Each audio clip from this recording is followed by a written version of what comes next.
Drage gledalke, dragi gledalci, ljubitelice in ljubitelji nogometa, dobrodošli v Športnem parku Šiška v Ljubljani na obračunu zadnjega kroga letošnje sezone Prve lige Telekom Slovenije med Bravom, ki bo danes poskušal potrditi zgodovinsko 6. mesto na lestvici. Kot sem že dejal, ima boljšo gol razliko, razlika med obema pa 2 točki.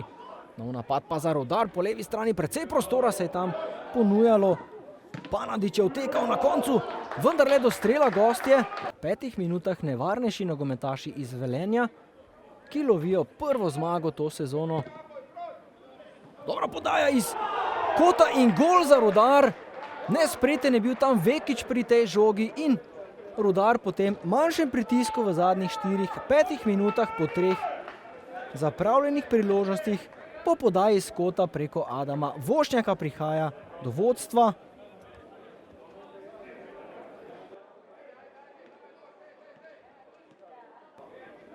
Sicer velika želja kluba, da bi v novi sezoni vse tekme igrali na tem največjem slovenskem stadionu, ki vendarle ponuja precej boljše pogoje. Nova priložnost za gostujoče nogometaše. Na več položajih se znajde Kramarić. Danes v sredini in na koncu vendarle tudi izenačenje. Matko, strelec, a kot kaže, ta gol ne bo veljal, ustavil se je Matko. Ni se veselil gola, videl je tam stranskega sodnika, da je dvignil zastavico. Poglejmo.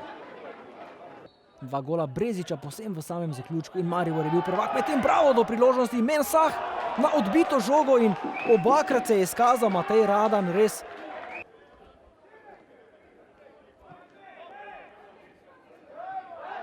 Grinec na Matka, precej prostora je imel tukaj, potem pa slaba podaja tam proti Baturini, ki je utekal na drugi vratnici.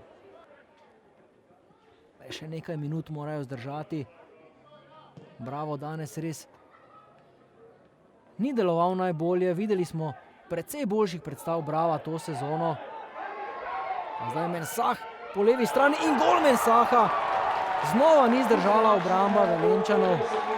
V 90. minuti pa je izid poravnal rezervist Mensah, Ibrahim Arafat Mensah. 5. gol v prvenstvu, kot smo lahko videli tudi zdaj na grafiki.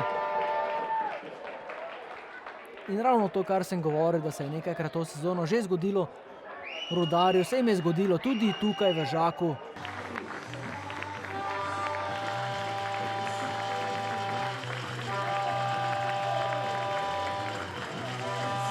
Ja, zelo smo veseli, da smo povlekli črto na fantastično sezono in da smo na koncu 6.